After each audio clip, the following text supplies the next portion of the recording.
Well, look what has finally arrived after 5 weeks of waiting.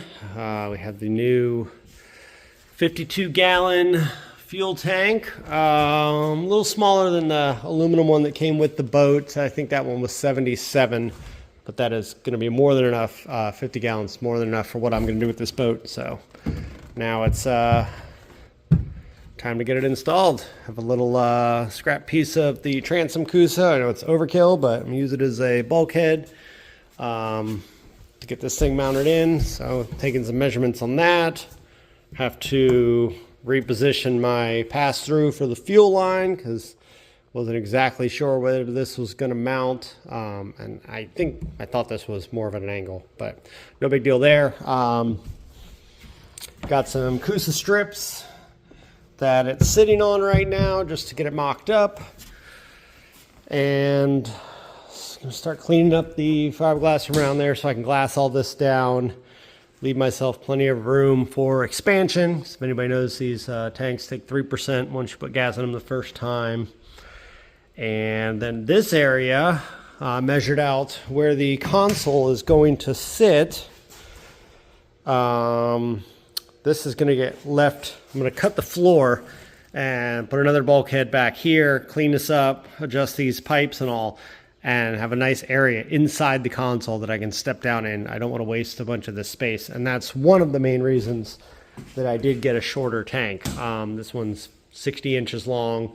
The aluminum one I think was almost 80. So this will give me a really, really nice storage area under the console for, you know, batteries, life jackets, whatever. So, okay, tank's out of the way. Got the grinder out. Got a little dusty again. Cleaned up this so I can put the bulkhead and these strips down. This is just some old transom board, actually from a previous boat. So these are all going here. Blah, blah, blah, all the way up. And then I will put some neoprene on top of those so the tank can sit on it. Also, it's going to sit on this little ledge here. So I'll finish cleaning this up, glue a piece of neoprene on there, and go from there. All right, the bulkhead's glassed in, and the Kusa strips are glued down, and then I just kind of hot coated them with a little resin. Got some little neoprene here, and I'm going to glue down on top of these and on this front piece there, prepping to get sucker in place. My God, everything is such a mess right now in the boat. It's making me nuts, but I guess that's the stage we're at. So anyways, got this neoprene glued down, cut out, and put the new pass-through for the fuel line there. It's going to come up right into this little cutout. There's still the vent hole in the side there. Yeah, so, I mean, it gets ugly. It's, you know, I hate doing such sloppy work sometimes, but hell, it's the fuel tank coffin. So, I'll laugh about this, share this with you guys. Got some 5200 to glue the neoprene down. It was an old tube and it was totally caked up, so I actually zapped it and with the razor knife cut the side out and used the paintbrush. And just while I was doing that, I sealed this up too here. I mean, just an absolute mess, but hell, it's waterproof now. I won't get water inside the stringers, and it ain't going anywhere. So anyways, this is the chaos of building the boat. Probably gonna walk away. Gotta let this fully cure up and all before I can set the tank down in there and work on. We'll put some Kusa blocks on the side of the stringers here, and then eventually get like some aluminum, strap it down, keep it from moving. So check back in soon. All right, getting close on the fuel tank coffin here.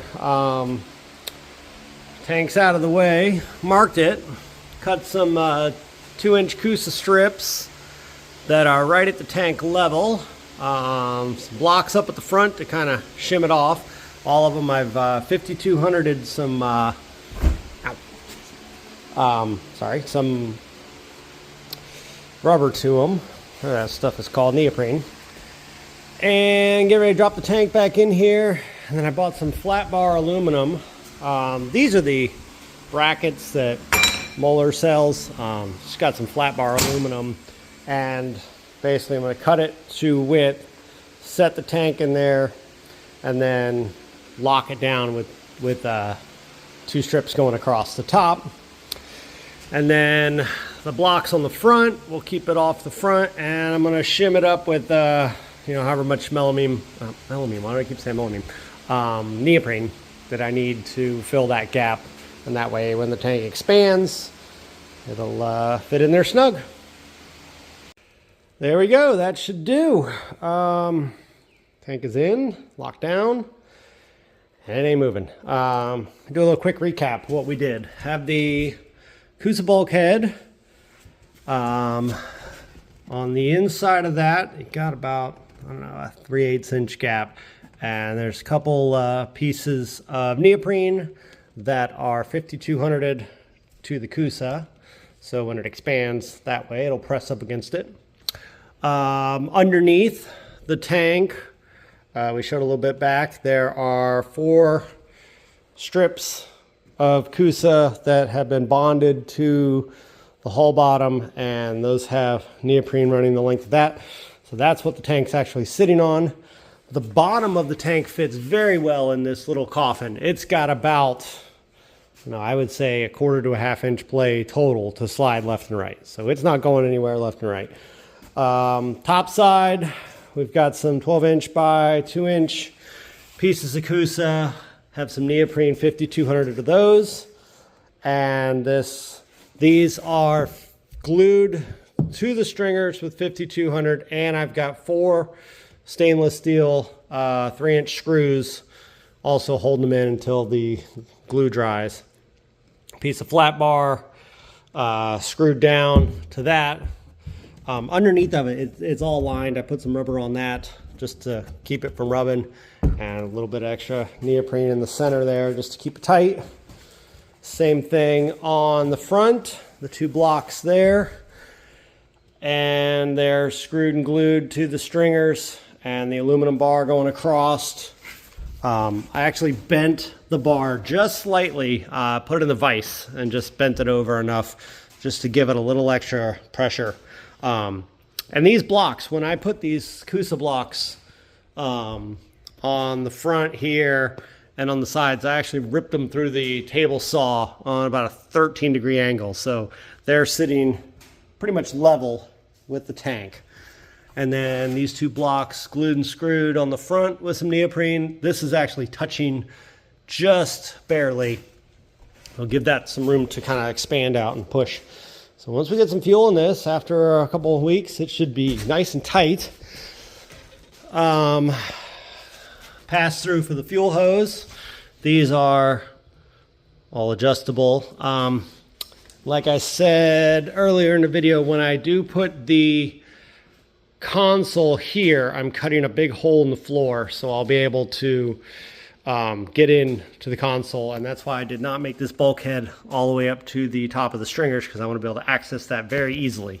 So I'll be able to climb in the console, go down into that floor hole, and access all the fittings right there very easily. I got a door for the console. It's over there. It's one of those 3-foot big whole side doors for the console. So I'll be able to actually walk inside the console pretty much and stand here and access all this. So that was my goal. Super easy accessibility. It's not going anywhere.